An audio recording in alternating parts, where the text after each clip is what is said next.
ঢিঙত আজি প্ৰশাসনৰ ফালৰ পৰা চলোৱা হৈছে উচ্ছেদ অভিযান।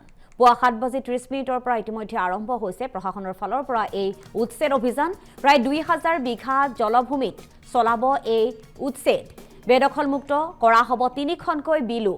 ঢিঙৰ চালনাবৰী ভেৰভেৰী বিল, টুকটুকি, আহোমগাঁও, কটহগুৰি, ৰৌমাৰী বিল, মৌৰাধচ, মাগুৰমাৰী বিলত এই চলোৱা হ'ব উচ্ছেদ অভিযান। আৰু উচ্ছেদস্থলীত কটকটীয়া নিৰাপত্তা ব্যৱস্থা গঢ়ি তোলা হৈছে। দৃশ্যাংশ দেখুৱাইছে এক্সক্লুচিভ দৃশ্যাংশ। 3টাকৈ স্থানত বাহৰ পাতিছে আৰক্ষী অৰ্ধ সামৰিক বাহিনীৰ দলে। দৃশ্যাংশ আমি দেখুৱাইছোঁ পুৱা 7:30 লগে লগে ইতিমধ্যে আৰম্ভ হৈছে প্ৰশাসনৰ ফালৰ পৰা এই স্থানতে চলোৱা হ'ব। চলাই থকা হৈছে পুৱাৰ ভাগৰ পৰা উচ্ছেদ অভিযান চলাই থকা হৈছে। আমাৰ সতীৰ্থ সেই স্থানত উপস্থিত আছে মুস্তাফা আলম সেলিম। পোনপটীয়াকৈ তেওঁৰ কাষলৈ যাব বিচাৰিছোঁ।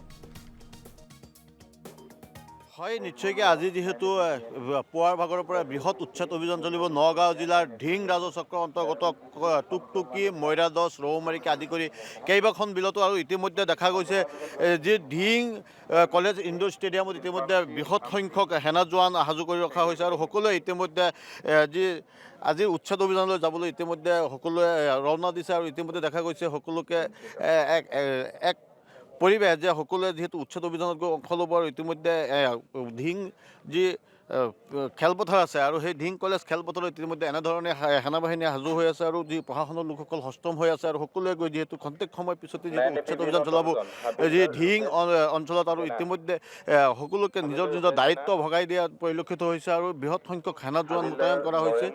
সমান্তৰালকৈ কেইবাখনো ইয়াত যি JCB ট্ৰেক্টৰকে আদি কৰি বিভিন্ন ধৰণৰ সা সৰঞ্জাম ৰেডি কৰা হৈছে। কিন্তু আমি ইয়াৰ পুৱাৰ পৰিৱেশ দেখুৱাই আছোঁ ঢিং কলেজ খেলপথাৰৰ পৰা ঢিং মহাবিদ্যালয় খেলপথাৰত এনেধৰণে পুৱাৰ ভাগৰ পৰাই যি সেনা বিষয়াসকলৰ লগতে ইয়াত যি জোৱানসকলক ৰেডি কৰা হৈছে আৰু আৰক্ষীৰ নগাঁও জিলাৰ শীৰ্ষ আৰক্ষী বিষয়াৰ লগতে নগাঁও জিলাৰ প্ৰশাসনৰ বিভিন্ন লোকসকল ইতিমধ্যে পুৱাৰ ভাগৰে পৰা এনেধৰণে সকলোৱে ব্যস্ততাপূৰ্ণ হৈ আছে আৰু সকলোৱে যিহেতু নিজৰ নিজৰ দায়িত্ব ভগাই লৈছে আৰু খন্তেক সময় পিছতেই এক বৃহৎ উচ্ছেদ অভিযান চলিব। এটা কথা ক'ব লাগিব যে প্ৰায় 2000 বিঘা ভূমিত আজি উচ্ছেদ অভিযান চলাব আৰু যি 2000 বিঘা ভূমি সেই 2000 বিঘা ভূমিত ইতিমধ্যে আজি দেখা গৈছিল যে এক বৃহৎ সংখ্যক যি বেদখল হৈছিল আৰু বেদখলৰ কবলত ইতিমধ্যে কেইবাখনো বিল বেদখলৰ কবলত পৰি সম্পূৰ্ণ নিশ্চিহ্ন হৈ গৈছে আৰু যাৰ কাৰণে কি বৃহত্তৰ অঞ্চল আজি বছৰ বছৰ ধৰি জলমগ্ন হৈ থকাৰ লগতে যি বিল চৰকাৰী বিল আছে সেই চৰকাৰী বিলসমূহৰ যিহেতু বান সৃষ্টি কৰাৰ ফলত এই বিলসমূহে পানীৰ চলাচল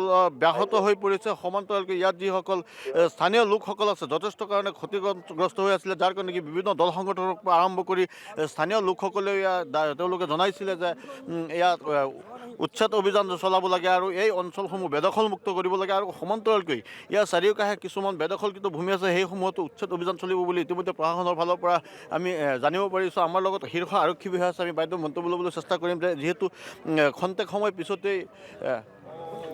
সময় পিছতেই যিহেতু উচ্ছেদ অভিযান চলিব, বাইদেউ কেনেধৰণে প্ৰস্তুতি চলিছে? ছাৰ, যিহেতু উচ্ছেদ অভিযান চলিব খন্তেক সময় পিছতে কি ক'ব? আমি এতিয়া ইয়াৰ পৰা আমি মুভ কৰিম। আমাৰ যিটো আমাৰ উচ্ছেদ অভিযানৰ ঠাই আছে আমি 300 আমাৰ জোৱান পুলিচ পাৰ্চন আমি ৰেডি হৈছোঁ। ইয়াৰ পৰা মুভ কৰিম এতিয়া। কিমানখিনি ভূমি আজি উচ্ছেদ হ'ব? আজি আমাৰ 600 বিঘা মাটিৰ আমি উচ্ছেদ চলাম। আজি কিমান হয় দেখা যাব আৰু কিমান মানে বিল কিমানখিনি আছে? 4দিনীয়া কাৰ্যসূচী আমাৰ 4দিনীয়া কাৰ্যসূচী আৰু কিমানখিনি বিল আছে আজি যিখিনি উচ্ছেদ চলিব? প্ৰথমতে বিলত হ'ব নে এনেই অন্য অঞ্চল? প্ৰথমতে বিল হ'ব। বিলবিলাকে আজি পাৰবিলাক মানে উচ্ছেদ কৰা হ'ব। হয়, নিশ্চয়কৈ এটা 4দিনীয়া এক বৃহৎ কাৰ্যসূচী বুলি ক'ব লাগিব। প্ৰায় 3000 বিঘা ভূমিত উচ্ছেদ অভিযান চলিব নগাঁও জিলাৰ ঢিং অঞ্চলত আৰু 3000 বিঘা ভূমিত 4 দিন জোৰা এক বৃহৎ কাৰ্যসূচী হাতত লৈছে জিলা প্ৰশাসনে আৰু ইতিমধ্যে প্ৰশাসনৰ লোকে সেই কথা জানিব পাৰিছে। ঢিং আৰক্ষী থানা ভাৰপ্ৰাপ্ত বিষয়াই ইতিমধ্যে জনাইছে আমাক সেই কথা। এটা কথা ক'ব লাগিব যে ইতিমধ্যে বেদখলৰ কবলত পৰি ঢিং অঞ্চলৰ বিভিন্ন অঞ্চলৰ যি জনগাঁথনি সেয়া বিভিন্ন এটা সলনি হৈ গৈছিলে। সমান্তৰালকৈ বিলসমূহ বেদখল হোৱাৰ লগে লগে এই বৃহৎ অঞ্চল কিন্তু আজিৰ দিনত জলমগ্ন হৈ আছে। গতিকে আজিৰ দিনত এই উচ্ছেদ অভিযানে বাৰুকৈ এক বৃহৎ সফলতা লাভ কৰিব আৰু যি এনে উচ্ছেদ হোৱাৰ লগে লগে এই বিলসমূহ যদি আজিৰ দিনত কাটি দিয়া হয় তেতিয়াহ'লে নিশ্চয়কৈ জলধাৰা বোৱাই দিয়াৰ লগে লগে বৃহত্তৰ অঞ্চল যি কৃত্ৰিম বানৰ কবলত পৰিছে সেই কৃত্ৰিম বানৰ কবলৰ পৰা হয়তো ৰক্ষা হ'ব আৰু আমি অসম লাইভ 24 দৰ্শকক আমি পোনপটীয়া সেয়া পৰৱৰ্তী সময়ত আমি দেখুৱাবলৈ যত্ন কৰিম।